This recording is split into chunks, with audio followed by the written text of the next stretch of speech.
attentat à la voiture bélier tout à l'heure en Cisjordanie. Une voiture conduite par un Palestinien a foncé sur des soldats israéliens, blessant 3 d'entre eux, dont 2 grièvement. Le Palestinien a ensuite été abattu.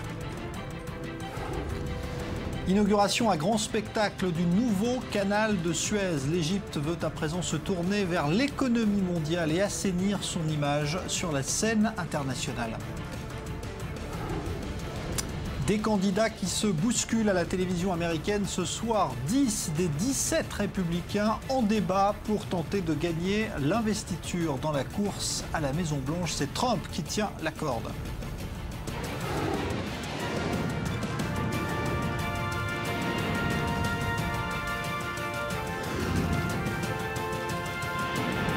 Le Grand Direct, avec Jean-Charles Banou. Bonsoir. L'armée israélienne craignait l'imminence d'attaques en Cisjordanie après l'incendie criminel de Douma vendredi dernier. Bien, voici le premier attentat commis aujourd'hui, sans doute en réponse à la mort de ce bébé palestinien. Un attentat à la voiture bélier contre des soldats israéliens à Shiloh. 3 blessés, dont un dans un état grave. Le conducteur du véhicule a lui été abattu. Le récit de Céad Nicole. Ce jeudi, un terroriste palestinien a blessé 3 soldats israéliens lors d'un attentat à la voiture bélier à Shiloh, près de Ramallah. Les victimes étaient positionnées sur le bord de la route quand la voiture leur a foncé dessus. Le conducteur du véhicule a été blessé par des tirs israéliens alors qu'il tentait de s'enfuir. Sa voiture s'est alors retournée, blessant ainsi une autre personne se trouvant à l'intérieur.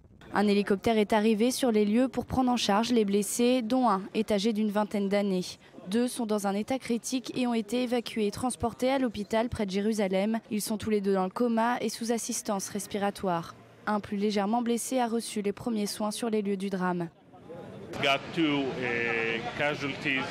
Nous avons 2 victimes de l'attaque terroriste près de Chil. Ils ont tous les 2 plusieurs traumatismes et semblent être gravement blessés. Nous évaluons actuellement leurs états dans notre centre de traumatologie. Je pense que nous en saurons bientôt un peu plus et nous pourrons prendre des décisions concernant leur traitement. Cette attaque intervient dans un contexte tendu, une semaine après qu'un bébé palestinien ait été brûlé dans une maison à Douma en Cisjordanie par des extrémistes juifs israéliens. Un mouvement de protestation avait alors émergé et Israël craignait déjà des représailles côté palestinien. Alors on va retrouver sur les lieux donc, de cette attaque en Cisjordanie Miri Maman. Bonsoir Miri. Est-ce que vous avez plus de détails ce soir sur ce qui s'est passé exactement ? L'incident, cet attentat à la voiture bélier s'est produit à 15h15. Une unité de 4 soldats se trouvait juste derrière moi, de l'autre côté de cette route 60, une route très passante, un axe important, un axe autoroutier très important de Cisjordanie. Et bien, à 15h15, un conducteur à bord d'un véhicule immatriculé en Israël, avec des plaques jaunes donc, est descendu cette route, a fait demi-tour 150 mètres plus loin et est revenu vers ces soldats. Il les a donc renversé. L'impact du choc était tel que la voiture s'est renversée sur son toit. 3 soldats ont été blessés dans cet attentat à la voiture bélier. Le 4e, c'est lui qui a neutralisé le conducteur en lui tirant immédiatement, en ouvrant immédiatement le feu dessus. Donc le bilan, 3 soldats israéliens blessés, 2 sont dans un état grave. Apparemment, leur vie est toujours en danger. Le terroriste également était dans un état jugé, lui, désespéré. Ils ont tous été transportés à l'hôpital. Alors Myri, tout cela intervient évidemment dans un contexte très tendu en Cisjordanie depuis plusieurs jours. Justement, cette unité, Jean-Charles, se trouvait ici pour sécuriser les axes routiers, les intersections importantes suite à cet attentat, vous le savez, contre 2 maisons palestiniennes près de Naplouse la semaine dernière. Il y a presque une semaine, jour pour jour, où un bébé palestinien a été brûlé vif. Eh bien, un renfort de sécurité, des forces de sécurité israéliennes ont été dépêchés ici sur place depuis une semaine. Et ces 4 soldats faisaient justement partie de ces unités qui étaient là pour sécuriser les axes routiers par crainte justement de ce genre d'attentat. On sait également que c'est le premier attentat en Cisjordanie. Il y a eu également, il y a 2 jours, un attentat, un jet de cocktail Molotov où une jeune Israélienne a été blessée à Jérusalem-Est. Et à présent, en Cisjordanie, c'est le premier attentat à la voiture bélier depuis cet incident. Merci Myri Maman, en direct donc de Shiloh où s'est déroulée cette attaque à la voiture bélier. On en parle avec vous, Raphaël Jérusalemi, bonsoir. Vous êtes ancien officier des renseignements militaires donc dans l'armée israélienne. Ce soir, le ministre de la Défense dit « Nous sommes face à un défi sécuritaire ». Comment justement empêcher ce type d'attaque menée par des terroristes isolés? C'est presque imprévisible. Oui, défi sécuritaire dont Israël n'est pas la seule victime aujourd'hui dans le monde. Cette théorie du loup solitaire, de l'imprévu, s'applique à beaucoup d'attentats qui ont lieu récemment en France, aux États-Unis, au Canada. Là, spécialement, d'après la description des faits, ça serait un acte spontané. Je ne pense pas qu'il y ait eu une préparation, qu'on est venu repérer le terrain avant. Ces soldats patrouillent sur les routes, ils peuvent se trouver à n'importe quel lieu le long de la route, d'autant plus qu'on prétend que le conducteur aurait fait demi-tour. Donc il se serait dit, tiens, des soldats, allons-y. Donc je ne pense pas que ce soit un acte prémédité, planifié en tous les cas. C'était plutôt une tentation d'attaquer des soldats. Il y a bien sûr un ordre permanent émanant du Hamas et d'autres organisations terroristes pour, dès qu'on voit un soldat, le tuer ou tenter de le kidnapper. Mais c'est un mot d'ordre permanent. Reste à voir s'il y aura effectivement une revendication d'un groupe terroriste. Ça pourrait être le cas pour un but de propagande, parce qu'il s'agit de soldats. Il se serait choisi de civils, je ne suis pas certain. Mais là, évidemment, c'est des soldats, donc on gagne la guerre contre les sionistes, contre l'armée sioniste. Le véritable problème, c'est effectivement la détection. Israël déjoue en moyenne une vingtaine d'attentats par jour. Ça, on ne sait pas, mais ils sont déjoués à 90% grâce au renseignement, à l'intelligence, aux informations qui sont reçues. C'est très très rare qu'on déjoue un attentat qui va être perpétré dans 1 heure, dans 6 heures. Donc tout dépend de l'information qu'on reçoit. Dans le cas des automobiles, il y a eu plusieurs fois. Aujourd'hui, vous savez bien que certaines voitures sont assurées parce qu'elles ont une puce qui permet de les retrouver si elles sont volées. Alors on pense effectivement que toutes les voitures, d'ailleurs juives ou arabes ou palestiniennes, aient cette puce qui permet de les détecter, parce que imaginez-vous que ce véhicule prenne la fuite, mais qu'on en ait la description, il est beaucoup plus facile de le retrouver. Sur le plan du renseignement lui-même, il est devenu pratiquement aujourd'hui impossible d'avoir 100% d'informations, parce que l'incitation à la haine, les tuyaux qui sont passés par les réseaux terroristes, passant donc par l'internet, ça va à une vitesse folle. Ça demanderait, on l'avait dit d'ailleurs à l'époque pour Charlie Hebdo et les nouvelles mesures en France, ça demanderait un personnel énorme, des budgets énormes. Alors il est certain qu'après ce qui vient de se passer, Israël, je pense, les services de défense vont se réunir, vont prendre des mesures, il y aura probablement plus de personnel, plus de moyens, plus de budget, mais s'attendre à 100% sécurité, c'est absolument impossible, surtout dans un monde où aujourd'hui, n'importe qui peut se lever du pied gauche le matin et commettre un meurtre d'ordre nationaliste ou fanatique. Alors on avait mis ces fameux blocs de béton, on les voit sur les routes de Cisjordanie, pour protéger justement et les arrêts de bus et les soldats, mais pas possible de laisser des soldats toujours en faction. Oui. Il y a forcément des moments où impossible, il y a toutes sortes de moyens d'arrêter des véhicules en course. En général, s'il y a une barrière ou des pointes de fer sur la route et que un véhicule ne ralentit pas, les soldats sont en droit de tirer sur un véhicule qui font. Là, ils étaient en fait à pied en patrouille, ce qui moi me paraît un petit peu bizarre, parce que effectivement c'est les mettre en danger.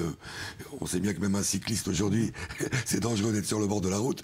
Alors mettre ces soldats là en pleine Cisjordanie sur le bord de la route, je suis pas certain que ça ait été une bonne décision. Je ne vois pas non plus en quoi le fait qu'ils patrouillent sur la route 60 puisse vraiment déjouer. C'est peut-être un acte de présence qu'on a voulu faire, mais on pouvait le faire avec un véhicule blindé pareil. Je ne suis pas certain là. Il va y avoir, à mon avis, un changement. Vous avez tout ce qui est station d'autobus, rentrée des soldats le jeudi soir ou le vendredi matin chez eux à la maison. Il y a beaucoup de soldats sur les routes qui ne sont pas en mission, eux étaient en patrouille. Ils sont à la merci de cela. Il reste aussi à savoir si ce véhicule, les plaques jaunes israéliennes sont vraiment d'origine, ou le véhicule est volé, ou alors c'est des plaques qu'on a collées sur un véhicule palestinien. Ça, on ne sait pas encore. Merci Raphaël Jérusalemi. J'ajoute que Benyamin Netanyahou a demandé à la communauté internationale de condamner cet attentat avec la même force que celui donc de vendredi dernier qui avait visé une maison palestinienne à Douma. On parlait du Hamas qui lui s'est félicité tout à l'heure de cet acte qu'il a qualifié d'héroïque. Eh bien à Gaza aujourd'hui, une bombe datant de l'opération Bordure protectrice de l'été dernier a explosé.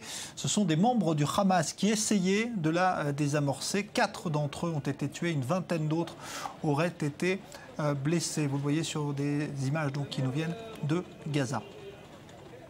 L'expertise de la pièce du vol MH370 se poursuit en France, mais la justice française a été, on va dire, plus prudente hier concernant l'appartenance ou pas de ce morceau d'aile au vol MH370. On a utilisé l'expression forte présomption. La Malaisie, elle, s'était montrée beaucoup plus catégorique peu de temps auparavant. D'autres pièces pouvant provenir d'ailleurs de l'appareil ont encore été retrouvées sur cette même plage de l'île de la Réunion. Océane Nicole. Peut-être des nouveaux indices sur le vol de la Malaysia Airlines. Ce jeudi, des coussins de siège et des vitres d'avion ont été repêchés sur l'île française de la Réunion. Mais rien ne permet encore de confirmer que ces objets appartiennent bien au Boeing 777. 17 mois après la disparition du vol, le gouvernement malaisien a officiellement annoncé que le débris retrouvé à la Réunion il y a une semaine provenait bien du Boeing 777. Une première preuve que l'appareil s'est bien abîmé dans l'océan Indien. Le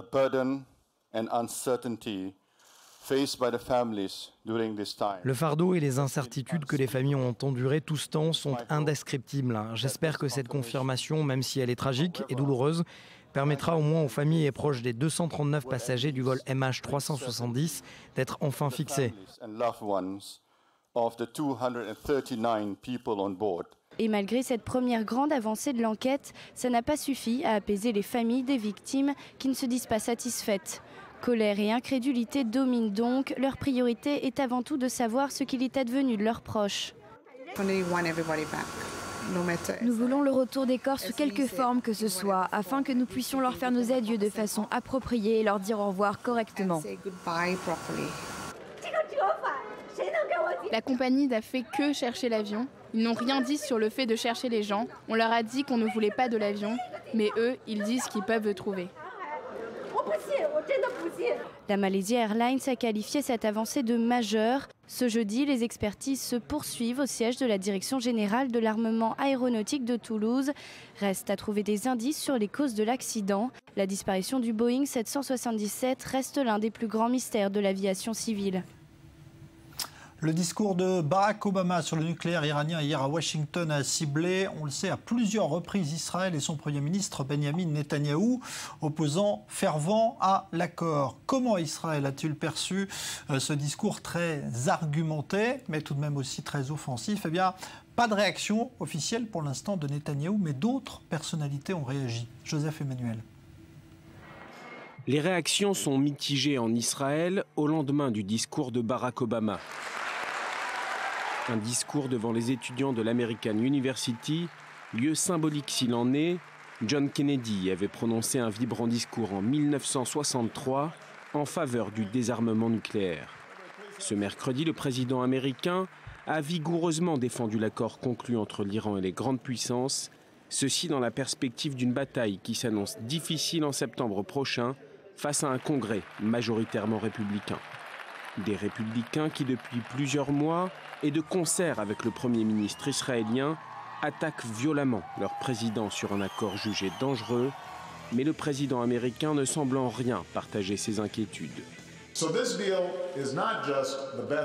Cet accord est non seulement le meilleur choix parmi les autres alternatives, c'est l'accord de non-prolifération le plus important jamais négocié. Et parce que c'est un accord important, toutes les nations dans le monde ont exprimé publiquement leur soutien, à l'exception du gouvernement israélien. Toutes les nations du monde, sauf Israël. Dans le viseur de Barack Obama, Binyamin Netanyahou, le Premier ministre israélien, s'est toujours opposé avec force à un accord qu'il qualifie d'erreur historique. Pour beaucoup d'observateurs, le problème politique est devenu un problème personnel entre les deux hommes, et ce problème personnel peut devenir à nouveau un problème politique avec de graves conséquences pour Israël. C'est ce que pense Reuven Rivlin, le président israélien. Cet homme politique classé à droite a toujours exprimé des réserves quant à l'accord entre l'Iran et les 5+1, des réserves encore exprimées ce mercredi devant une représentation démocrate du Congrès américain. Nous pensons très fortement que cet accord est la première étape de légitimation de la politique iranienne. Mais Reuven Rivlin a annoncé publiquement que Binyamin Netanyahou a poussé trop loin sa campagne contre l'accord, ouvrant un front avec les États-Unis au risque d'isoler Israël. Dans une tournure toute diplomatique, le président respecte l'indépendance américaine tout en la plaçant face à ses futures responsabilités. Quel que soit ce que le Congrès décidera, ce sera votre décision. Que Dieu bénisse Israël, que Dieu bénisse l'Amérique. Quand Barack Obama pense que seul cet accord peut éviter la guerre, Binyamin Netanyahou pense que cet accord n'apportera que la guerre. Une dramatisation des deux côtés qui montre bien la différence de vision géopolitique de deux alliés historiques. Alors on le sait, l'Iran va profiter des levées des sanctions qui seront graduelles dans les mois qui viennent pour recomposer son arsenal militaire. Il y a quelques limites. Mais en tout cas, les Iraniens vont pouvoir s'acheter des avions militaires. Et la Chine s'est positionnée justement pour signer une promesse de vente d'un type bien particulier d'avions militaires. Maxime Pérez. La Chine est avec la Russie l'un des principaux partenaires commerciaux de l'Iran. Et avant même la levée des sanctions et de l'embargo, elle pourrait conclure une première vente d'armes à la République islamique. Selon des sources non confirmées par Pékin, il serait question de livrer 150 chasseurs de type J-10. Un avion de combat multirôle baptisé Chengdu, le dragon vigoureux en chinois. Si le montant du contrat n'a pas été révélé, le coût unitaire de chaque appareil avoisinerait les 20 millions d'euros. Dans les milieux de l'aéronautique, le J-10 est comparé au F-16 américain de Lockheed Martin, dont les performances et capacités seraient assez proches. Mais cet avion chinois est aussi considéré comme une réplique du Lavi, un appareil développé par l'industrie militaire israélienne dans les années 80 et dont la production avait été interrompue suite à des pressions américaines. Problème, la technologie israélienne du Lavi aurait été exportée à la Chine et certains de ses composants ont servi à la fabrication du J-10, qui s'apprête donc à rejoindre l'armée de l'air iranienne.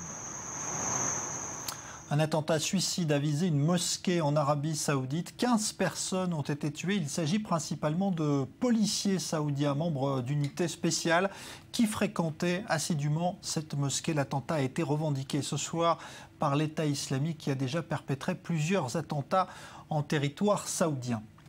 L'Égypte mise gros sur ce nouvel ouvrage vital pour son économie. Le nouveau canal de Suez, plus large et donc plus opérationnel pour la navigation commerciale, a été inauguré en grande pompe aujourd'hui, c'est le moins qu'on puisse dire, par le président égyptien Al-Sisi, mais aussi en présence de François Hollande, invité d'honneur de la cérémonie. Solal Azerwal. Pharaonique, historique, titanesque, le nouveau canal de Suez est une fierté nationale pour l'Égypte. À la tête d'une fastueuse parade navale, Abdel Fattah al-Sisi célèbre l'élargissement du canal de Suez. Pour cette grandiose cérémonie d'inauguration, le Caire convie de nombreux chefs d'État, dont François Hollande. Parade militaire, frégate multimission Frem, défilé aérien de 3 Rafales aux couleurs égyptiennes, hymne national. Pour renforcer son pouvoir, le maréchal Sisi s'inscrit dans la lignée du colonel Nasser et joue sur le patriotisme des Égyptiens. Je bénis votre patriotisme, vous qui avez répondu à l'appel de la nation. Vous avez réussi à financer cette grande réussite en quelques semaines. Estimé à 4 ans de travaux, le projet lancé en août 2014 par le président égyptien a été réalisé en 1 an. L'objectif est alors double, relancer l'économie égyptienne et redorer l'image du pays. La seconde voie du canal permettrait de doubler le trafic maritime, générant 12 milliards de dollars de recettes annuelles. Grâce à l'activité supplémentaire, l'Égypte table sur la création d'1 million d'emplois. Après 4 années de bouleversements internes, l'Égypte souhaite revenir sur la scène internationale. Arrivé au pouvoir par la force, Sisi se présente comme un président bâtisseur, seul capable d'assurer la liaison entre la mer Rouge et la Méditerranée. Invité d'honneur, François Hollande représente la France, historiquement liée au canal le plus célèbre du monde.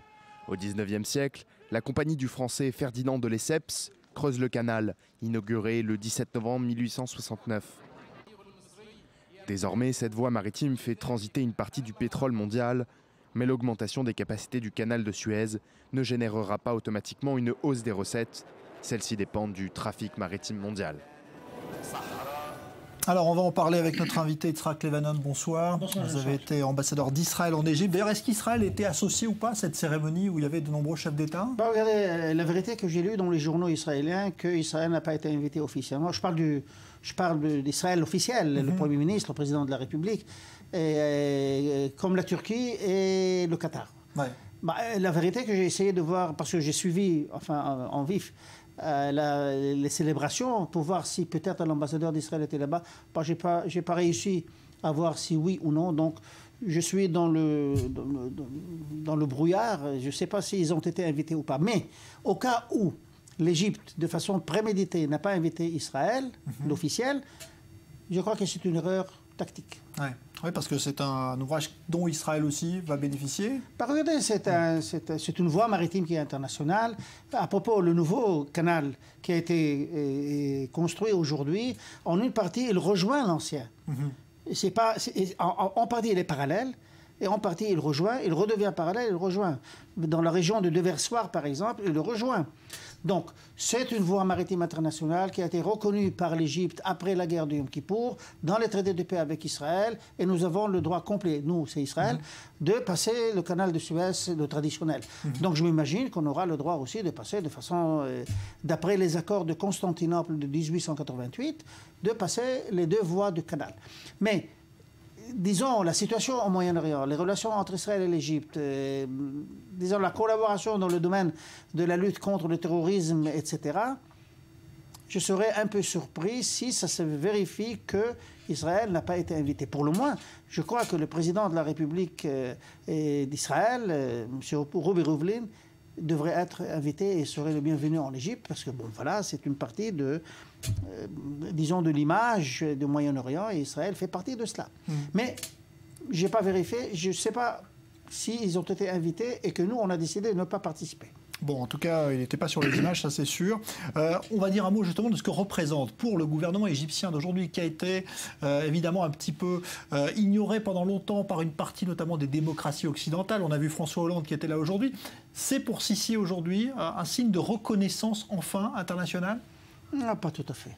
Mais il n'y a aucun doute que c'est, disons, aujourd'hui c'est la journée de Abdel Fattah el-Sisi. C'est la gloire, c'est le prestige du président. Et il y a un fait. Le fait, c'est que le canal traditionnel, le canal de Suez, a été construit pendant 10 ans, avec des ingénieurs français et anglais, plutôt français. Ça a alors pris 10 ans. Des ingénieurs de l'Europe, lorsque l'Égypte n'avait pas cette technologie.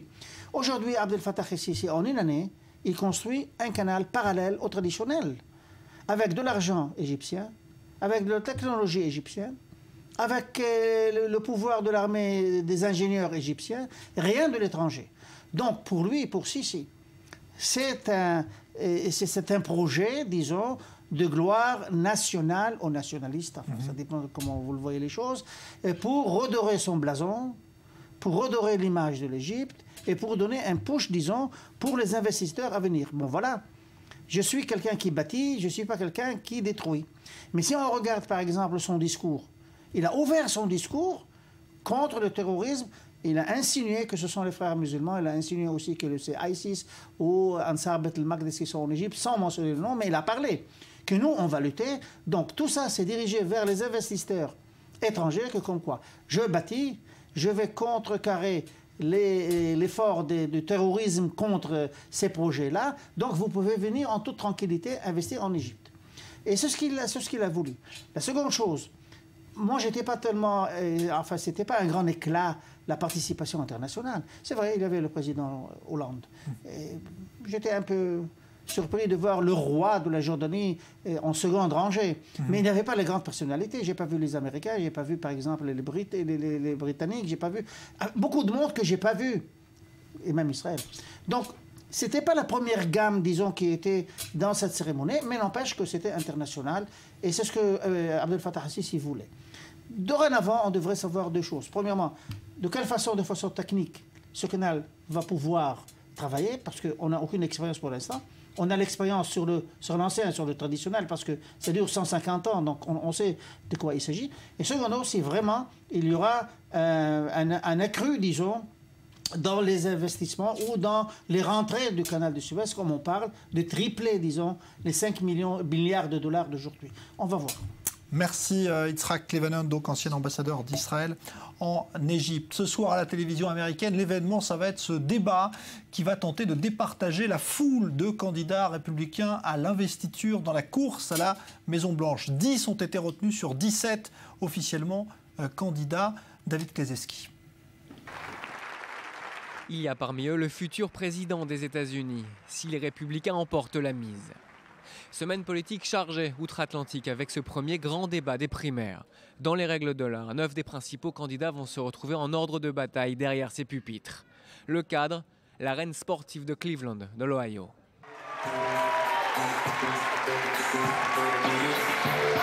Dans cette confrontation, toute l'attention se tournera vers Donald Trump. Il est connu pour ses joutes verbales et ses provocations. Son atout pour le moment, c'est sa visibilité.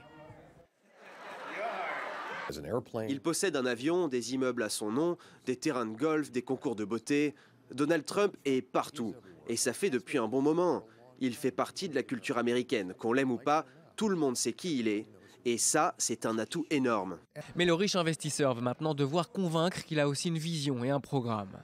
Donald Trump sera la cible privilégiée des autres candidats du débat. Jamais autant de personnes avaient concouru pour des primaires présidentielles. Quelques autres noms sont connus du grand public. Jeb Bush, fils et frère des présidents Bush, le sénateur Ted Cruz ou encore le gouverneur de Wisconsin, Scott Walker. Et certains ont déjà évoqué leur toute première minute comme président s'ils accédaient à la fonction suprême. Le premier pays que je visiterai, vous savez, je pense qu'il est important que nous soyons engagés dans le monde. Parfois la Chine est notre adversaire, parfois c'est la Russie, mais nous devons interagir avec les grandes puissances d'autrefois et les puissances émergentes.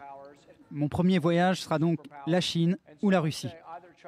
En politique intérieure, l'immigration, mais aussi le climat pourraient être des sujets décisifs. Le prochain débat aura lieu sur CNN à la rentrée, le 16 septembre prochain. Alors, comment ce débat qui passionne évidemment l'Amérique va-t-il se dérouler concrètement? Eh bien, on appellera dans un instant notre correspondant aux États-Unis, David Benaïm, en direct de Los Angeles, pour tout savoir des coulisses donc de ce débat qui va sans doute permettre à l'un de ces prétendants à la course républicaine de se détacher. On voit ça juste après la pause. À tout de suite.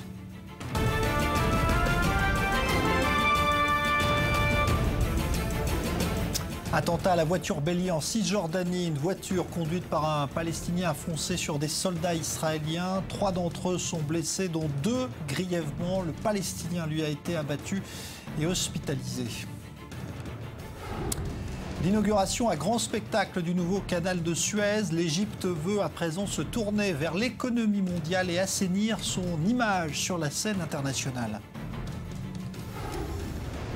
Et puis des candidats qui vont se bousculer ce soir à la télévision américaine. 10 des 17 républicains seront en débat pour gagner l'investiture dans la course à la Maison-Blanche. On en parle dans un instant.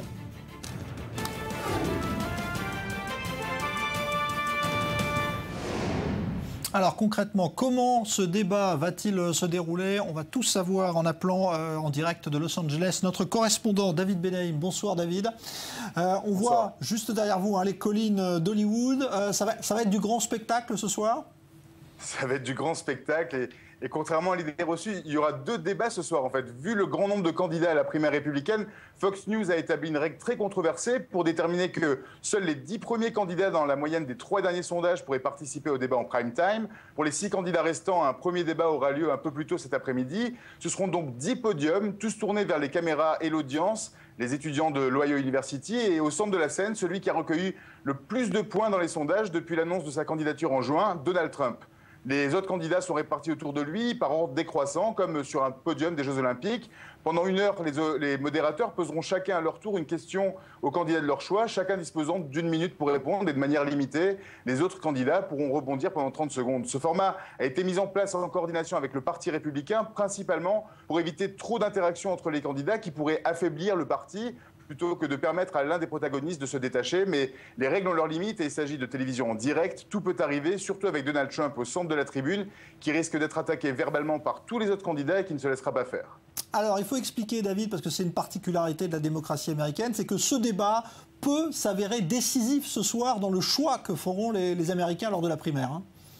L'enjeu est vraiment majeur. Jamais un débat de primaire républicaine n'avait créé autant de buzz. Avec 16 candidats, il est difficile de se faire une place dans les médias et donc auprès du public. Ce genre de débat permet de se rendre compte de la crédibilité des participants, de leur connaissance des dossiers, de leur répartie et surtout de leur personnalité. Si certains ont un nom familier auprès des votants, la plupart sont inconnus du public et ce genre de débat est une plateforme unique pour leur permettre de se détacher et d'avoir un impact sur le résultat des primaires. Dans le passé, des candidats inconnus comme un certain Bill Clinton ou Barack Obama ont réussi à se faire un nom grâce à ces débats et à passer de simple challenger à un vainqueur de l'élection présidentielle. 6 débats sont prévus dans le camp républicain, 6 dans le camp démocrate, avec à chaque fois de moins en moins de candidats présents. Après chaque primaire, on assiste toujours au désistement de ceux qui ont reçu le moins de voix ou ceux dont le budget de campagne est arrivé à bout. Il s'agit d'un véritable Hunger Game politique. La route est encore longue jusqu'à l'élection en novembre 2016. Merci David Benaïm en direct donc de Los Angeles. Alors on l'a dit, hein, Donald Trump qui aura la meilleure place ce soir. Il faut dire que le milliardaire est pour l'instant le favori dans les sondages pour l'investiture républicaine. Son discours et son programme ont pourtant déjà créé la polémique à plusieurs reprises. Cela Lazerwal. Milliardaire excentrique, magnat de l'immobilier, golden boy américain. Donald Trump possède des gratte-ciels à son nom et dispose d'une véritable notoriété. Nouveau challenge pour le businessman, la primaire républicaine. En costume d'homme politique, Donald Trump se lance dans la campagne présidentielle américaine. Avec un atout majeur, la fortune familiale. Son père, Fred Trump, un self-made man à l'américaine, a bâti un véritable empire immobilier. À 22 ans, Donald Trump intègre l'entreprise familiale estimée à près de 4 milliards de dollars. Pour faire parler de lui, Donald Trump séduit Miss Univers et enchaîne les dérapages médiatiques. Il s'attaque notamment au sénateur John McCain, prisonnier de guerre au Vietnam, en déclarant qu'il ne mérite pas son statut de héros. Mais sa cible préférée reste toutefois les immigrés mexicains, qu'il traite de criminels et de violeurs. Largement condamné pour ses propos, Donald Trump ne s'excusera pas. Le Mexique nous envoie des gens dont le Mexique ne veut pas, et tout le monde sait que c'est ce que j'ai voulu dire. Tout le monde sait que j'ai d'excellentes relations avec le peuple mexicain. J'ai beaucoup d'employés mexicains et ce sont des gens phénoménaux. Je les adore. Son programme est sans appel. Construire un mur à la frontière mexicaine, réduire les impôts, abroger Obamacare. Populaire ou populiste, le magnat de l'immobilier ne fait pas encore l'unanimité. Donald Trump s'en sort bien. Il est en pleine forme au sein même de son parti, mais si les élections générales devaient avoir lieu aujourd'hui, il serait battu par Bernie Sanders. Hillary Clinton l'écraserait et Joe Biden le battrait d'au moins 10%. Donc il s'en sort bien d'un côté, mais s'il y avait des élections aujourd'hui, Donald Trump ne deviendrait pas président. Selon les derniers sondages, Donald Trump est en tête des intentions de vote aux primaires républicaines. Devant le gouverneur du Wisconsin, Scott Walker, et l'ex-gouverneur de Floride, Jeb Bush, Donald Trump est crédité de 19% des intentions de vote. Voilà donc pour ce dossier élection américaine. En Afghanistan, premier attentat signé des talibans depuis l'officialisation de la mort de leur chef, le Mollah Omar. C'est un camion suicide qui a visé un poste de police dans une localité au sud de Kaboul. Au moins 9 personnes ont été tuées. La France va devoir rembourser près d'1,2 milliard d'euros à la Russie. C'est l'une des conséquences de l'annulation de la vente des fameuses frégates Mistral. Elle a été officialisée hier soir après un accord entre les présidents Hollande et Poutine. Joseph Emmanuel. C'est la fin d'un long feuilleton, celui de la vente avortée des Mistral, l'épilogue d'une affaire qui empoisonne depuis 5 mois les relations entre Paris et Moscou. La France avait décidé de ne pas livrer les 2 bâtiments de guerre à la Russie, Suite au conflit dans l'Est ukrainien, les deux puissances nucléaires sont donc parvenues à un accord. C'est un communiqué de la présidence française qui en a fait part. La partie russe a confirmé. Le calendrier s'est donc accéléré et c'est lors d'une conversation téléphonique que les présidents français et russes auraient finalisé les derniers détails de l'accord. Aucun chiffre n'est pour le moment avancé, mais les communiqués précisent que les Russes seront intégralement remboursés. Les discussions entre les deux parties achoppaient principalement sur le montant du remboursement. Les Russes avaient gonflé la note de près de 400 millions d'euros. Argument avancé, les sommes dépensées pour la formation de 400 marins qui devaient constituer l'équipage des Mistral, ou encore la construction d'infrastructures spéciales où devaient être basés les bâtiments de guerre. Une guerre de chiffres qui, si l'on en croit le quotidien russe Kommersant, a été gagnée par la Russie. Le montant du remboursement s'élèverait à plus d'1 milliard d'euros. Enfin, un dernier point compliquait la signature de l'accord. Moscou ne voulait pas que ces bâtiments soient vendus à un autre pays. Il semble que sur ce point la France l'emporte. Elle aura la pleine propriété et la libre disposition des deux bâtiments. La présidence Hollande se félicite d'une fin heureuse, mais ce feuilleton n'a pas empêché la diplomatie française de jouer un rôle de premier plan dans le conflit ukrainien, mais il n'a jamais cessé de compliquer ses relations avec la Russie ou d'irriter certains de ses partenaires européens. Alors, réaction politique à cette décision donc intervenue, à cet accord intervenu entre la France et la Russie. En ligne avec nous, Thierry Mariani, bonsoir. Vous êtes député Les Républicains des Français de l'étranger et vous êtes surtout vice-président du groupe d'amitié franco-russe à l'Assemblée. D'abord, est-ce que vous trouvez que c'est un bon accord, et pour la France notamment ? Écoutez, quand il y a un divorce, il vaut toujours mieux un divorce à l'amiable qu'un divorce par procès. La France ne voulait plus livrer ses contrats. Il y avait deux solutions, où la Russie et la France rentraient dans une procédure longue pour savoir quel était le montant d'indemnisation, où on se mettait d'accord. C'est la deuxième hypothèse qui a été choisie. Et là, je vais dire, elle est bénéfique pour les deux pays. Pourquoi ?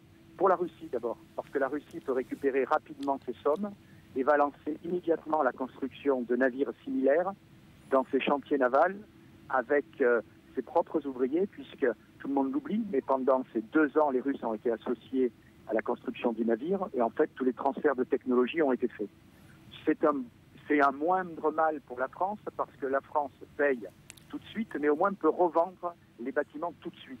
Voilà, mais j'allais dire que c'est pas parce qu'un divorce est réussi par consentement mutuel que ça donne un mariage réussi. En réalité, tout ça est une gestion chaotique, désastreuse, et j'attire votre attention sur une information qui vient de tomber il y a 2 heures, qui passe totalement inaperçue. On apprend aujourd'hui que la NASA vient de signer pour 500 millions de marché avec les Russes pour le spatial. C'est-à-dire, pardonnez-moi, le camp du jour, c'est nous. Oui, ça veut dire quoi ? Que la France a cédé aux pressions d'Obama pour annuler finalement ce contrat ? C'est-à-dire que les pressions et le boycott pour les Européens et les contrats, c'est pour les Américains. Je suis en train de vous dire qu'on vient d'apprendre il y a quelques heures que pendant que nous, on disait « Ah oui, il faut effectivement faire des efforts et on applique des sanctions à la Russie », la NASA vient de signer pour 500 millions d'euros de contrats avec l'agence russe. Ah, peut-être qu'on va m'expliquer que le spatial, c'est tout sauf militaire, voilà. Ce que demande une fois de plus, la France et l'Europe sera la cocu de cette histoire. C'est-à-dire que les Américains sont spécialistes pour demander aux autres de perdre des contrats et pour eux les récupérer. On a entre parenthèses, on a vu ce qui s'était passé en Iran. Alors deuxième chose, concernant justement maintenant les relations spécifiques entre la France et la Russie, est-ce que là-dessus, elles en ressortent endommagées parce qu'il y a peut-être aussi une perte de crédibilité de la France vis-à-vis des Russes là ? Vous savez, je rencontre souvent les responsables russes de la Commission de la Défense. J'étais il y a encore 10 jours en discussion avec Sergueï Naryshkin, le président de la Douma. Soyons sérieux, aujourd'hui, comment ils nous prennent ? Ils nous prennent pour des alliés inconditionnels et vassalisés des Américains. Qu'est-ce que je veux dire par là ? Jacques Chirac les Américains sont nos alliés. Il ne s'agit pas de remettre en cause cela, et c'était une évidence. Mais entre alliés, on peut par moments avoir un discours différent et faire entendre cette différence. C'est ce qu'avait fait Jacques Chirac sur l'Irak. Nous avons à juste titre refusé d'aller en Irak.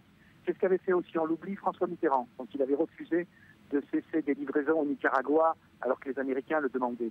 Aujourd'hui, en réalité, les Russes considèrent que la France est devenue un partenaire au même titre que les Polonais et les Britanniques, c'est-à-dire totalement aligné sur la politique européenne et américaine. Voilà, d'un accord, je répète, de sortie acceptable, ne faisons pas un triomphe. Je sais que c'est le mois d'août et qu'on peut, pour le gouvernement, maquiller beaucoup de choses pendant cette période, mais les relations entre la France et la Russie restent marquées aujourd'hui par les sanctions qui à la fois frappent la Russie, c'est une évidence, mais frappent aussi la France. La crise agricole dans laquelle nous sommes aujourd'hui a été amplifiée par l'embargo russe décrété en réponse aux sanctions. Un certain nombre d'entreprises françaises aujourd'hui souffrent sur les marchés russes, où je vous rappelle que la France était le 3e investisseur étranger en Russie et le premier employeur étranger en Russie. Voilà, les relations restent désormais correctes, mais comment vous dire, pour les Russes, nous étions toujours les héritiers du général de Gaulle, quels que soient les gouvernements, Chirac, Mitterrand et tout. Avec François Hollande, nous sommes venus en quelque sorte un État de plus aligné sur les Américains. Dernière question, Thierry Mariani. On voit qu'aujourd'hui, le monde veut s'ouvrir à l'Iran et en même temps, il se referme avec la Russie. Est-ce qu'il n'y a pas un paradoxe pour vous de voir qu'on est finalement plus libéral avec des Iraniens qu'avec les Russes aujourd'hui? Je crois qu'une fois de plus, on réalise qu'en politique internationale, il y a des États qui défendent leurs intérêts et des naïfs qui défendent des principes. Qu'est-ce que je veux dire par là? On nous explique qu'en Russie, il faut défendre des principes, etc. Mais dans le même temps, notre propre président, et il a raison, je le dis tout de suite, est présent aux côtés du général Sissi, qui a pris le pouvoir grâce à un coup d'État. Où est la logique? Où est la logique? Voilà. Et je pense qu'aujourd'hui, dans ce genre de dossier, c'est pour les Américains et pour une partie des anglo-saxons notamment, il y a toujours une logique économique. Les Français, si une partie des Européens s'abritent sur une logique, j'allais dire, plus morale, et bien à la sortie, il y en a qui font les contrats, et il y en a d'autres qui restent avec leur morale. Voilà, c'est un choix. Mais je pense, comme vous l'avez dit, qu'aujourd'hui, on a un double standard. De surcroît, chacun sait très bien que livrer des porte-hélicoptères, ça ne change strictement rien à ce qui se passe au niveau de la guerre civile en Ukraine, qui se passe en plein territoire terrestre, à Lugansk ou Donetsk. Et finalement, je répète, choqué aujourd'hui parce que je pense que c'est un très mauvais jour pour l'image de la France, pour notre industrie, et qu'une fois de plus, on est tombé dans une sorte de piège. Le couronnement, c'est quand même, je le répète, depuis le début de cette soirée qu'on vient d'apprendre, le contrat mirifique signé entre la NASA et les Russes, on s'aperçoit qu'on est vraiment, je le répète, et je pèse mes mots, les cocus de l'histoire. Merci beaucoup pour cette réaction. Thierry Mariani, député Les Républicains, donc des Français de l'étranger. C'est une découverte majeure qui vient d'être annoncée par une équipe médicale de l'université de Tel Aviv. Cela concerne l'une des formes les plus terribles de cancer, le mélanome, cancer de la peau, dont on peut désormais connaître le moment où il va se transformer en cancer mortel. Reportage, explication, Léa Berdugo.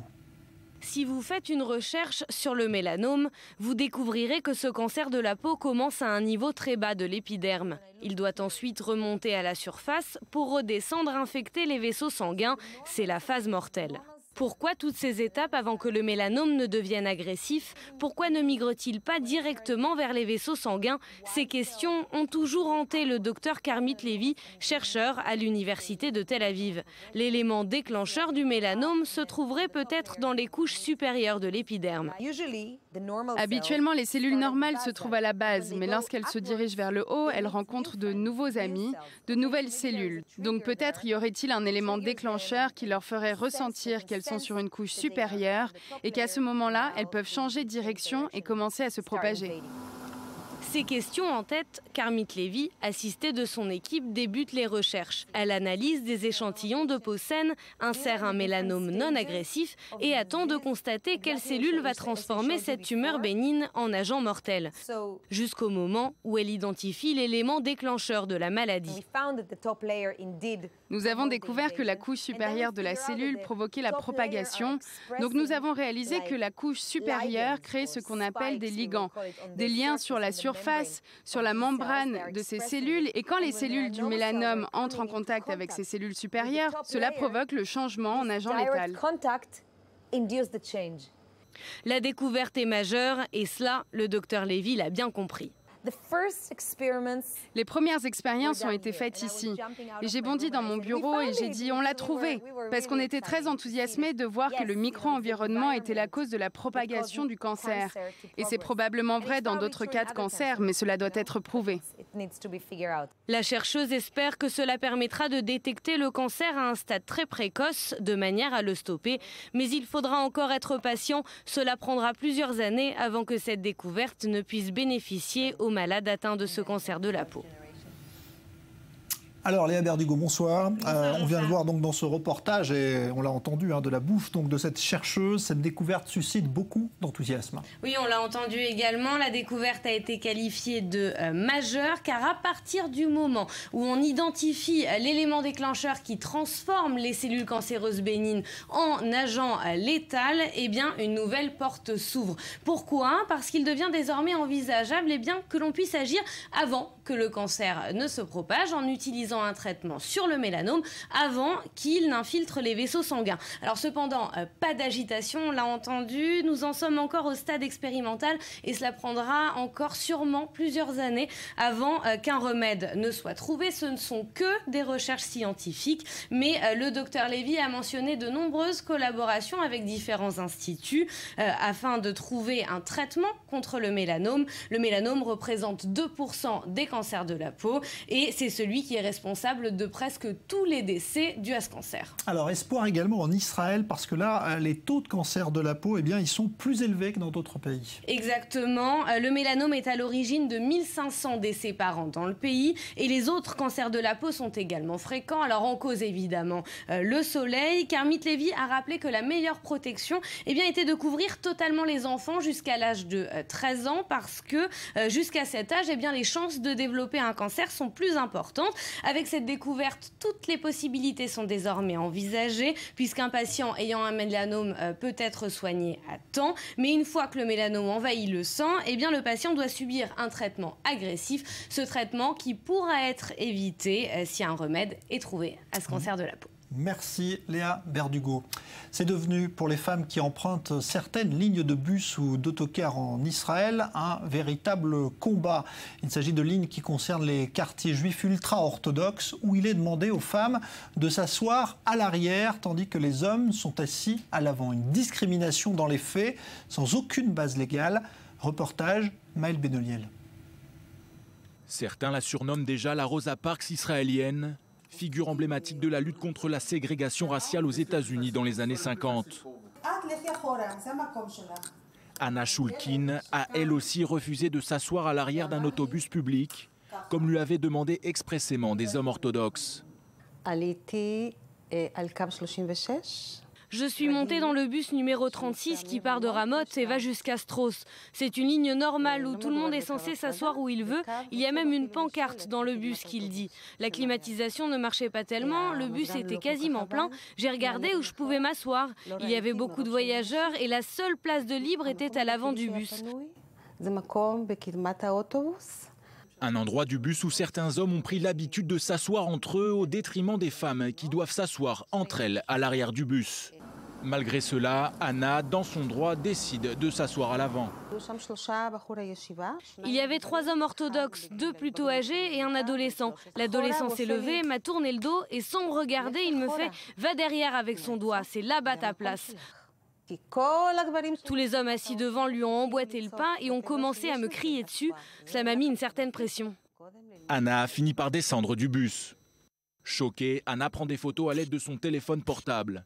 Bien qu'interdite par la loi, la ségrégation entre hommes et femmes est pourtant bien présente en Israël, et notamment sur certaines lignes de bus qui passent par des quartiers très religieux. Cette séparation homme-femme n'est pas un phénomène nouveau, comme nous le confie le rabbin Uri Regev, président fondateur d'une association qui a pour but de faire cohabiter la religion avec la démocratie en Israël.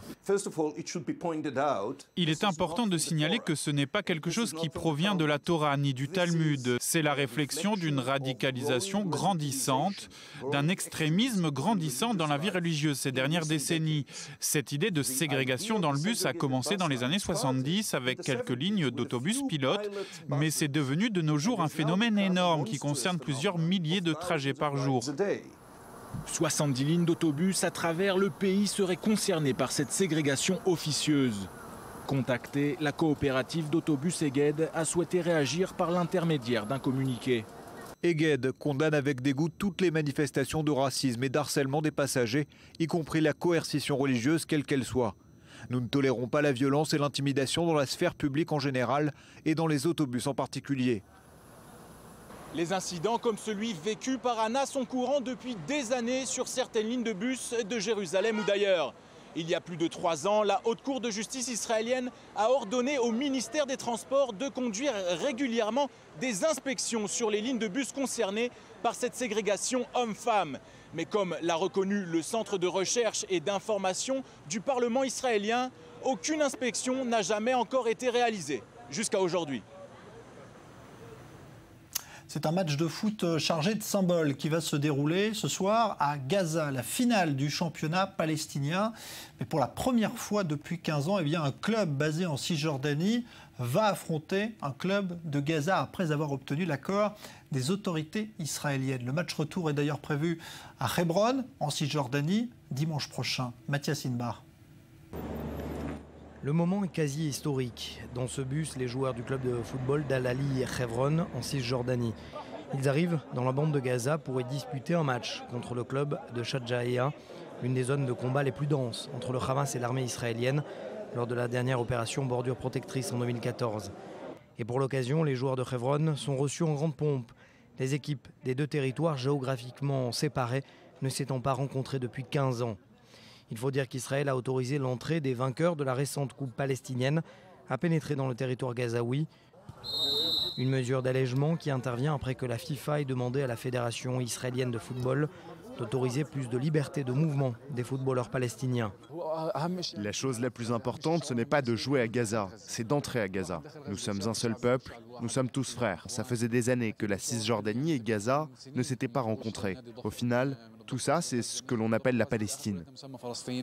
L'enjeu n'est pas qu'honorifique car le vainqueur de ce match, dont le retour se jouera à Hebron le 9 août prochain, sera qualifié d'office pour la Coupe de Confédération d'Asie, même si pour le capitaine d'Al-Ahly, la politique reste omniprésente. Nous sommes heureux et fiers. Nous sommes la première équipe qui brise le blocus de la bande de Gaza sportivement depuis 15 ans. Avantage à l'Ahly qui a préparé ce match en Italie face à des équipes comme Bologne et l'Atalanta de Bergame qui évoluent toutes les deux en Serie A. Considérée comme l'une des mégapoles économiques les plus importantes au monde désormais, Tel Aviv veut aussi avoir son tramway. Mais voilà, cela va déboucher sur des travaux considérés comme pharaoniques des années durant et puis surtout une gêne considérable pour le trafic automobile et les riverains car la ville n'est pas du tout préparée à ce type de transformation. Benjamin Le Souef. Une chaleur humide enrobe l'air du quartier. Le trafic est ralenti, le trajet des bus est dérouté. Dans la ville blanche, où le trafic n'est pas réputé pour sa fluidité, les automobilistes découvrent ce que sera leur quotidien pour les années à venir. Le chaos tant attendu semble pour le moment tolérable. En plein cœur de la ville, les petites mains s'affairent depuis dimanche soir pour déshabiller les rues. On débranche, on découpe, on démonte dans un déluge de bruit et de poussière, comme si tout cela n'avait été qu'un décor. Un décor dont les acteurs ébahis réalisent instantanément ce qu'augure un tel chantier. Je suis choqué, 6 ans. Je ne sais pas comment je vais pouvoir vivre comme ça pendant 6 ans. J'ai une voiture, donc je ne sais pas comment je vais pouvoir aller et venir dans le quartier. Je vais probablement prendre un vélo. C'est dur, mais je pense que dans quelques années, ce sera mieux. Mais je ne vivrai probablement plus ici pour voir ça. Prévu depuis des années, le projet prend corps aujourd'hui. Les travaux dureront au minimum les 6 prochaines années. Si les habitants s'accordent à dire qu'un nouveau système de transport est indispensable à Tel Aviv, beaucoup craignent d'avoir à payer le prix fort. Un tel chantier risque en effet d'impacter durement la vie économique de la ville. Malgré l'empathie de la municipalité, aucun dédommagement n'a été prévu pour l'heure. Les propriétaires et commerçants s'inquiètent. Je vais perdre beaucoup d'argent, personne ne s'en soucie. Ni l'État, ni la mairie, c'est tout. Donc qu'est-ce que je peux faire? S'ils m'avaient prévenu avant, je n'aurais même pas ouvert cet endroit. Je n'aurais jamais ouvert un bar au milieu d'un site en construction. La mairie ne nous aide pas, c'est tout. Ça interrompt mes affaires, je dois quitter cet endroit pour un autre. Mais vous savez, ça fait partie de la vie, c'est le futur. Le projet devrait dans un premier temps relier la périphérie de Tel Aviv à son centre. Puis d'autres lignes suivront. À terme, 8 lignes composeront le réseau qui desservira la ville et sa périphérie. Une véritable mutation est en marche. Alors, autre visage de ces transformations qui touchent Tel Aviv, et cette fois dans un tout autre genre, la création d'un immense marché dédié à la gastronomie fine et de luxe d'ailleurs, des milliers de mètres carrés où se bousculent restaurants et boutiques. Reportage. On trouve de tout au marché de Sarona. Épicerie fine, primeurs, poissonniers, bouchers, boulangers, petits cavistes, fromagers, tout type de restauration, street food. Sous la nouvelle halle chatoyante se mélangent toutes les saveurs du monde, mais aussi la culture locale. Tout juste ouvert, le marché dédié à la gastronomie rencontre un vif succès. Les commerçants sont même un peu pris de court. Ici ou là, on essuie encore les plâtres. On pensait être prêt, on a beaucoup plus de demandes que ce qu'on pensait, mais on est ravis de recevoir le public israélien et français qui vivent en Israël.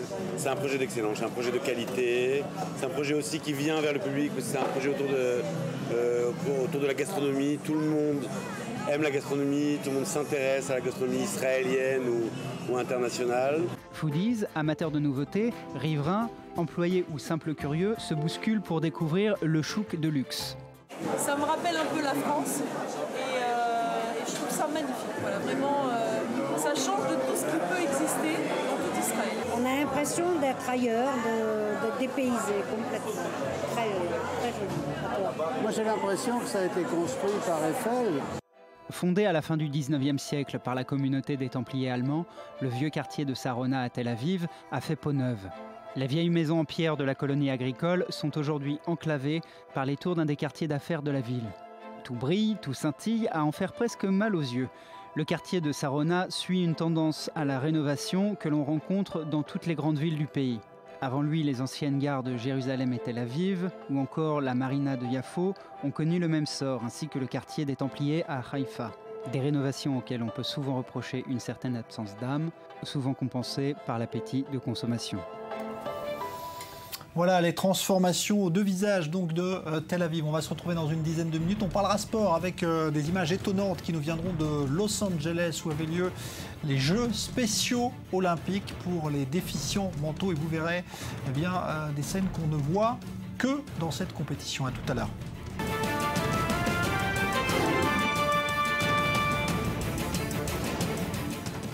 Alors, viennent de se terminer à Los Angeles des Jeux Olympiques d'un genre particulier. Il s'agit des Jeux Olympiques spéciaux réservés aux déficients mentaux, des athlètes du monde entier qui sont venus participer à des épreuves très variées. On va en parler avec notre invité qui est ce soir Michal Davidson. Bonsoir, merci d'être là. Vous êtes l'entraîneuse de l'équipe israélienne de cyclisme à ces Jeux spéciaux olympiques. Et Israël a très bien, on va dire, figuré, puisqu'il y a eu plus de 60 médailles ramenées. On va parler...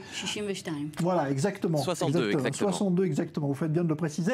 On va parler de la performance, évidemment, que cela représente dans un instant. Mais d'abord, on va vous montrer des images comme on en voit jamais dans d'autres compétitions sportives internationales. Vous voyez des athlètes israéliens de cette délégation avec des athlètes de la délégation iranienne, bras dessus, bras dessous, en train de parler, en train de discuter, de concourir ensemble. Ce qui n'arrive jamais lors des Jeux Olympiques, par exemple, ou d'autres compétitions où systématiquement les athlètes iraniens ou d'autres pays arabes refusent d'affronter des adversaires israéliens. Ça n'a pas été le cas. Ce sont des images qui ont été postées et qui ont fait le tour du monde et qui sont devenues, on peut le dire, virales. Michal Davidson, il faut nous expliquer pourquoi c'est possible là et ça l'est pas ailleurs. Comment ce contact s'est fait avec ces athlètes iraniens? Tout d'abord, la raison principale, c'est qu'il s'agit de sport. Nous n'avons pas de principe ou d'idéologie politique, c'est quelque chose qui nous dépasse. Lors du voyage, nous avons fait le voyage avec la délégation iranienne aux États-Unis. L'entraîneur iranien est venu nous parler. Ce sont des gens très sympas, nous avons été en contact pendant toute la compétition. C'est extraordinaire ce que vous nous racontez là, parce qu'on est en train, en ce moment, de parler de cet accord nucléaire iranien, des problèmes que cela crée avec les Américains, et puis surtout de la menace que l'Iran représente pour Israël. Et vous avez discuté avec des Iraniens, et ça s'est très bien passé. Absolument. Absolument, il n'y avait aucun contentieux politique ou sécuritaire, il ne s'agit que de sport. Ouais. Mais pourtant, quand il y a des Jeux Olympiques, là aussi c'est du sport. Mais les Iraniens refusent, quand il y a un adversaire, ça s'est passé en judo, les Iraniens refusent d'affronter des athlètes israéliens parce que pour eux c'est un pays qu'ils ne reconnaissent pas. Là, il n'y a pas eu de problème. Absolument, vous avez raison. Non seulement ils n'ont pas refusé de se faire prendre en photo avec nous, mais ils étaient très accessibles. Ils ont demandé à se faire prendre en photo. Ils ont demandé à passer la torche avec nous. Leur entraîneur et un des compétiteurs est monté avec nous sur scène. Il y a eu une coopération totale et c'était très beau à voir. Bon, c'est un message qui doit servir, à votre avis, à rapprocher ces deux peuples ? Je ne sais pas, j'espère. Je leur ai posé la question. Est-ce qu'il y a eu une opposition de la part des autorités? Eh bien, ils nous m'ont dit que non, et qu'il n'y avait pas eu d'opposition de la part du gouvernement. Et ils n'étaient pas les seuls, il y avait d'autres délégations. Ouais, on va parler des Libyens justement, parce que ça aussi c'est un exemple extraordinaire. On rappelle juste que ça se passait à Los Angeles, donc aux États-Unis, ce qui rajoute aussi au symbole avec ce qui se passe. Donc la Libye, alors ça concerne votre équipe de vélo. Vous avez dépanné les athlètes libyens.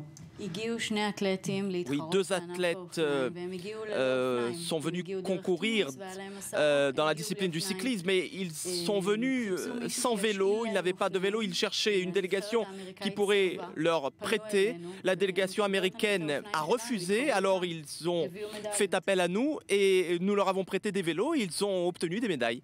Voilà, donc des athlètes libyens avec des vélos israéliens et en plus ils ont gagné. Ça c'est quand même quelque chose d'assez sensationnel. Il faut expliquer, Michal Davidson, qui sont ces athlètes? Ce sont des sportifs qui ont un retard mental, c'est comme ça? Comment? Oui, il s'agit de personnes ou d'une population qui ont différentes sortes de déficiences intellectuelles. Et qui s'entraînent comme des sportifs, parce qu'il faut une préparation. Ouais. Absolument, ils s'entraînent toute l'année et ils concourent lors de différentes compétitions particulières. Ce sont les qualificatifs. Et ensuite, ils vont à l'étranger, que ce soit pour des Jeux Olympiques ou pour d'autres compétitions. Et à partir du moment où ils sont sélectionnés, ils suivent des entraînements hebdomadaires. Et puis, c'est là qu'on décide s'ils sont aptes ou pas à participer aux Jeux Olympiques. Alors, dans votre discipline, ça s'est très bien passé aussi. On en rappelle donc 62 médailles en tout pour Israël. Mais vous avez ramené combien de médailles en vélo? Nous, on a eu 2 médailles d'or, 3 médailles d'argent et 3 médailles de bronze. Et nous avons 6 athlètes, donc c'est un très beau score. Ah bah c'est un carton plein, on peut même le dire. Michal Davidson, c'est quoi une épreuve de vélo? Quelles sont les courses? Ce sont des courses sur route, des courses sur piste? Ce sont des courses sur route, effectivement. Ce sont des courses contre la montre, sur la route de 15 km ou de 25 km. Et la plus longue course était de 40 km pour laquelle nous avons obtenu une médaille de bronze. Bon bah c'est bien, il y a peu d'occasions pour Israël de briller en sport. Là vous l'avez fait, je crois que même Benjamin Netanyahou va vous recevoir à tous parce que vous avez fait... Oui, il nous a déjà parlé. Voilà, ça c'est formidable, c'est une fierté pour le pays. Oui, absolument. Bravo à vous. Merci, Michal Davidson, d'être venu en parler. Et bravo pour ces belles images aussi que vous nous offrez, parce que c'est extraordinaire d'avoir vu ces photos avec les athlètes iraniens et israéliens côte à côte. Merci beaucoup. Merci à vous. Merci. Football maintenant, avec l'attribution la nuit dernière d'un des titres les plus prestigieux. C'est l'équivalent de la Ligue des Champions, mais pour le continent latino-américain. La Copa Libertadores, c'était la finale retour. Et ce sont les Argentins de River Plate qui se sont imposés face aux Tigres de Monterrey, un club mexicain dans lequel joue d'ailleurs l'ancien joueur de l'OM, l'attaquant de l'équipe de France, André-Pierre Gignac. Victoire des Argentins de River 3-0. C'est un club qui vit une véritable résurrection. Il était tombé quasiment dans les oubliettes après avoir connu les affres de la 2e division argentine. Mais River Plate, qui est l'un des 2 plus grands clubs du continent et du pays argentin, eh bien, renaît de ses cendres. Retour d'abord sur cette victoire incroyable et on en parle juste après avec Maxime Pérez. C'est le 3e sacre pour River Plate en Copa Libertadores. Mercredi soir, les champions d'Argentine ont facilement disposé de l'équipe mexicaine des Tigres de Monterrey. Une victoire sans appel, 3-0. Après avoir décroché le nul au Mexique, River Plate avait son destin entre les mains et n'a pas déçu son public. 62 000 spectateurs déchaînés s'étaient donné rendez-vous au mythique stade monumental de Buenos Aires. Les joueurs de River Plate ont paru crispés à l'entame du match, mais à la 44e minute, l'attaquant Lucas Alario débloque les compteurs de la tête à la réception d'un long centre en avant devant Johnny. Les supporters de River Plate exultent. Leur équipe prend l'avantage au meilleur moment, juste avant de rejoindre les vestiaires. À la reprise, les coéquipiers d'André-Pierre Gignac tentent de reprendre la possession du ballon. Mais à l'image de leur nouvelle recrue marseillaise, les félins ont bien du mal à inquiéter le gardien de River Plate. Dans le dernier quart d'heure du match, les événements s'accélèrent. À la 73e minute, Carlos Sanchez est bousculé à l'angle de la surface de réparation. L'international uruguayen se fait justice lui-même. Son pénalty tiré en force prend à contre-pied le portier mexicain. 2-0 pour River Plate. 8 minutes plus tard, sur corner, Funes Mori assomme les Mexicains. Le score passe à 3-0. Et la tête du défenseur argentin entre les jambes du gardien des Tigres de Monterrey. Au coup de sifflet final, l'équipe de Marcelo Gallardo peut savourer son triomphe. Le club argentin est redevenu le patron du football sud-américain, 4 ans après sa relégation en 2e division. La fête s'est prolongée toute la nuit. Des milliers de supporters en furie ont envahi les rues de Buenos Aires. Des célébrations qui n'ont pas été gâchées par les pluies diluviennes.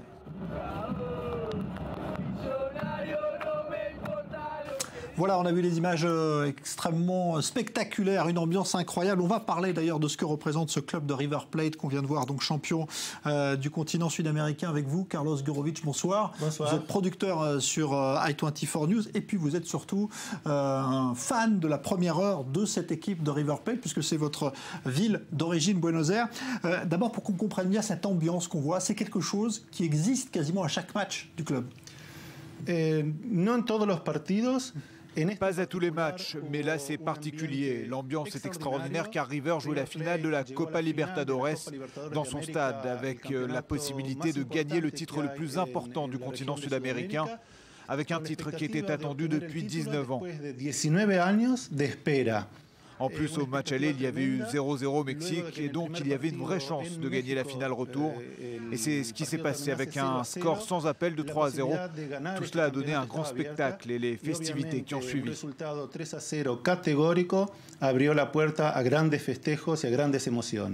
Alors il faut expliquer ce que représente ce club de River Plate. D'abord, c'est considéré à Buenos Aires comme, il y a 2 grands clubs, un Boca Juniors et celui-ci, comme le club, on va dire, de la bourgeoisie. Ce club est surnommé le club des millionnaires et de ce club sont sortis des joueurs qui ont ensuite été célébrés en Europe. Il faut comprendre qu'il y a une grande rivalité entre River et Boca Juniors, l'autre grand club de Buenos Aires. Chacun revendique le titre de plus grand club d'Argentine. Le slogan de River, c'est le plus grand. Donc les supporters de River disent que c'est la plus grande équipe d'Argentine. Et ceux de Boca, bien sûr, clament le contraire. Ils ont la moitié du pays plus sain avec eux. Bref, on ne peut pas les départager. Y esto se va a dirimir nunca. Los dos equipos creen que son los mejores y los más grandes. Alors il va se profiler maintenant quelque chose d'assez incroyable puisque donc ce club va jouer le championnat du monde des clubs de la FIFA à la fin de l'année et il va sans doute retrouver Barcelone avec d'autres Argentins. Ça va être quelque chose d'assez incroyable.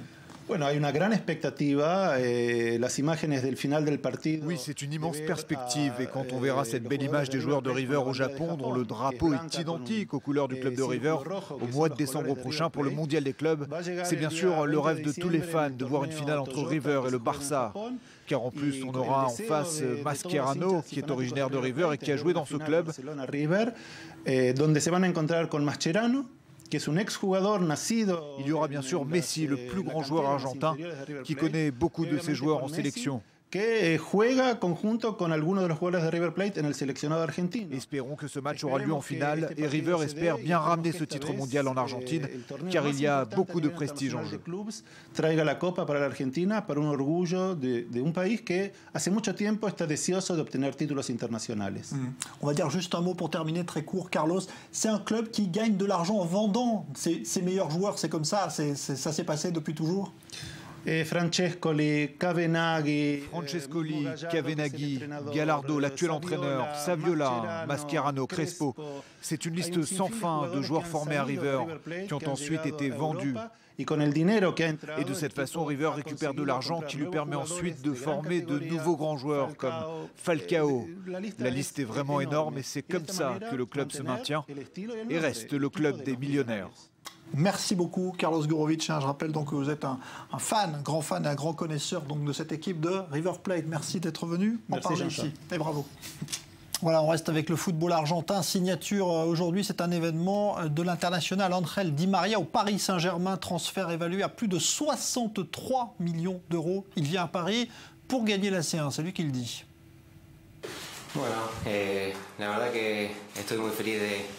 Je suis très heureux d'être ici au Paris Saint-Germain. Je sais qu'il voulait me prendre depuis plusieurs années, mais pour différentes circonstances, il m'était impossible de venir à Paris. Mais maintenant, comme je vous l'ai dit, c'est un grand honneur pour moi de jouer au PSG. Voilà, là ce sont des petits budgets et pourtant des gros succès également à l'arrivée. Ce sont les recettes appliquées par bon nombre de films israéliens qui connaissent une aventure inversement proportionnelle à l'argent qui a été investi au départ. Reportage Shahar Peled avec Léa Volbert. Sous le soleil de feu de Jérusalem, un film est en train d'être tourné. Mais aujourd'hui, l'équipe ne s'infligera pas un tournage sous 40 degrés. Ils sont ici pour observer, pratiquer et apprendre de quelle façon l'industrie cinématographique locale s'organise. On communique avec des images et des sons. Nous parlons différentes langues, mais quand on voit quelque chose, on comprend tout ce que l'on voit. De jeunes réalisateurs en devenir, venus d'Argentine, du Panama, des États-Unis, de France, de Croatie et de Chine, ont atterri à Jérusalem. Tous sont engagés dans ce nouveau projet, l'atelier du film à Jérusalem. Nous avions un rêve qui était de réunir des étudiants en cinéma venus de partout dans le monde pour faire des films et leur montrer des lieux de tournage de leurs propres yeux. Mais quand on vient de New York, Hollywood ou du pays des Frères Lumière, que peut-on bien apprendre d'Israël ? Je pourrais aller à New York et faire un atelier du même genre, mais ici on apprend tellement en si peu de temps, tellement d'expérience dans tant d'endroits différents, personne ne viendrait en Israël. Maintenant j'ai une histoire, une expérience, je ne suis pas lambda. Rester assis dans une classe et écouter des cours magistraux, ce n'est pas assez pour réellement mettre la main à la pâte, saisir ce qu'est le cinéma aujourd'hui et se former au métier. Donc je pense que c'est une grande chance de se frotter à la réalité.